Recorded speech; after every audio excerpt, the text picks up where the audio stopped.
Energy media readers have often heard me say that the future is electric, and it's becoming increasingly obvious that batteries are key to that electric future. But with batteries come problems with recycling. Your average EV battery lasts 7 to 10 years. What happens to it afterwards? Well, a company in Mississauga, Ontario, Li Cycle, has got a solution for that. We're going to be talking to Executive Director Tim Johnston. So speaking from his car and a business trip, we really appreciate this. Tim, welcome to the interview.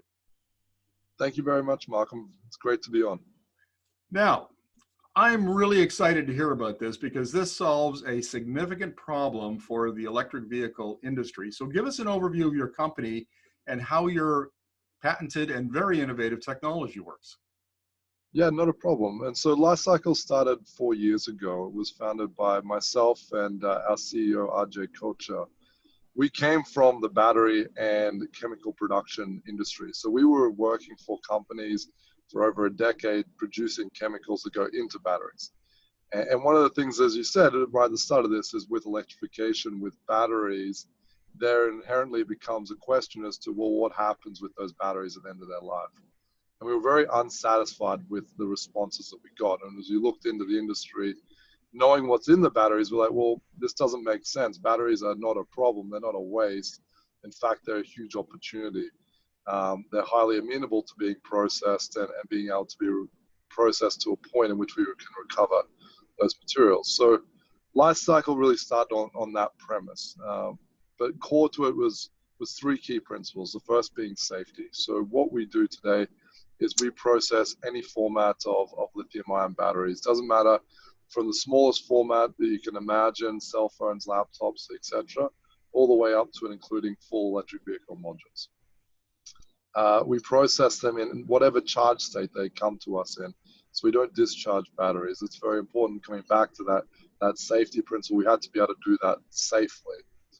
Then the technology itself had to lend itself to being scalable, because of course you can't have a sustainable solution without actually being able to do that in a way that effectively makes money, and basically we can attribute a value to those batteries.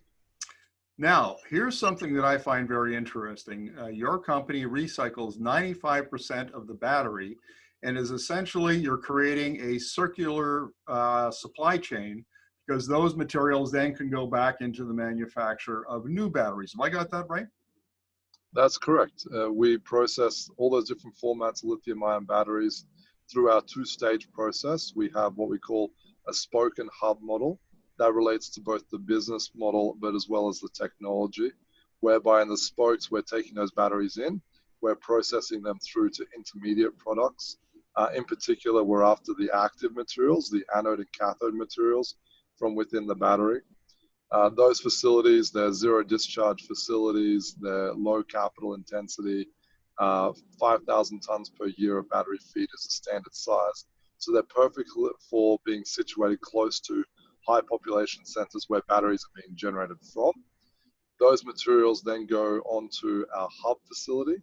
Our hub is our larger refining facility, which is being fed by multiple spokes, hence the concept of the spoke and hub model.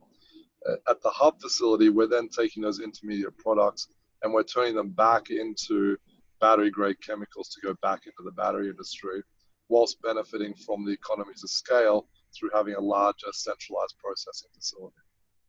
Now, I understand that you're North America's largest lithium-ion battery recycler, and very exciting news, you're just opening up, or you announced the plant that's going to be opening in Rochester, New York in 2022, and I found out about it through a press release issued by the New York government, which was, New York State government, which is very excited to have you solve this problem for them.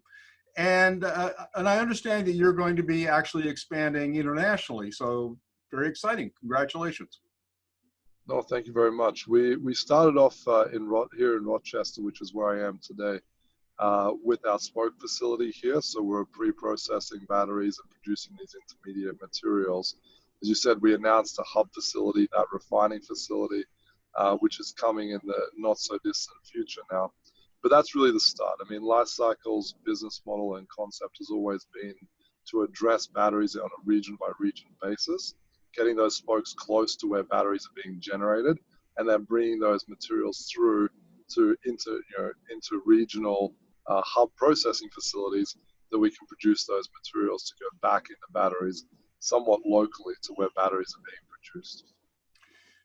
Now, as you expand internationally, is this the kind of technology that can scale up to handle the enormous amount of batteries that we'll see as electric vehicles begin to accelerate, the sales begin to accelerate during the 2020s?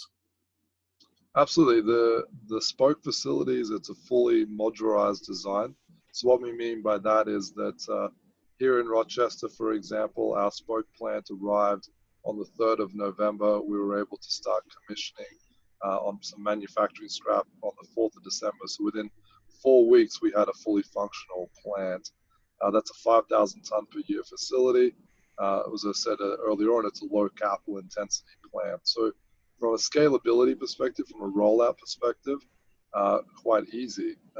From a permitting perspective, we're talking about zero liquid discharge from any of our facilities, minimal to no air emissions because we don't do any high temperature processing.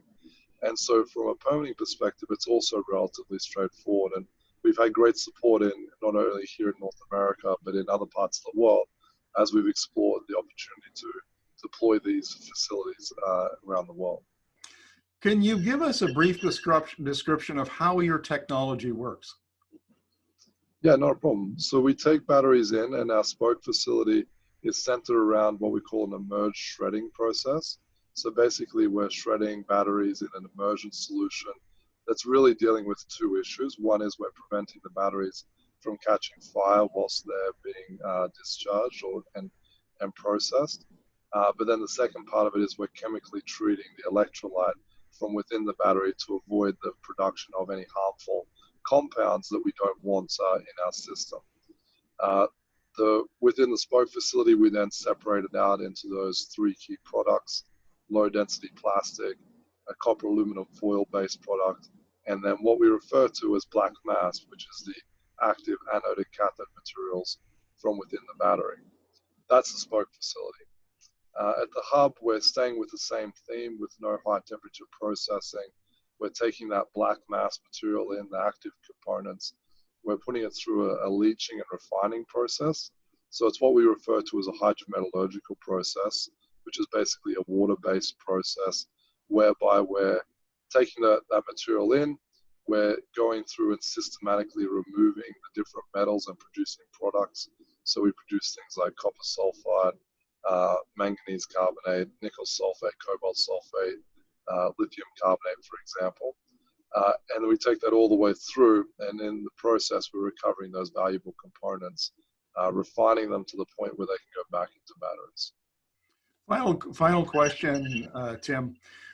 You set up in Canada. Why Canada? Is that just coincidence because that's where everybody happened to be from, or did Ontario and the Canadian location offer any advantages?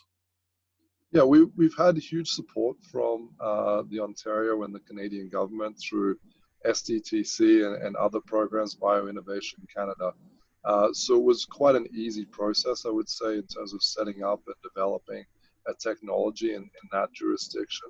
Our footprint continues to grow, mostly focusing on where the batteries are going and population centers and chasing after that. But it started in Canada because we were there, but we chose to stay in Canada because of the benefits associated with trying to develop sustainable technologies.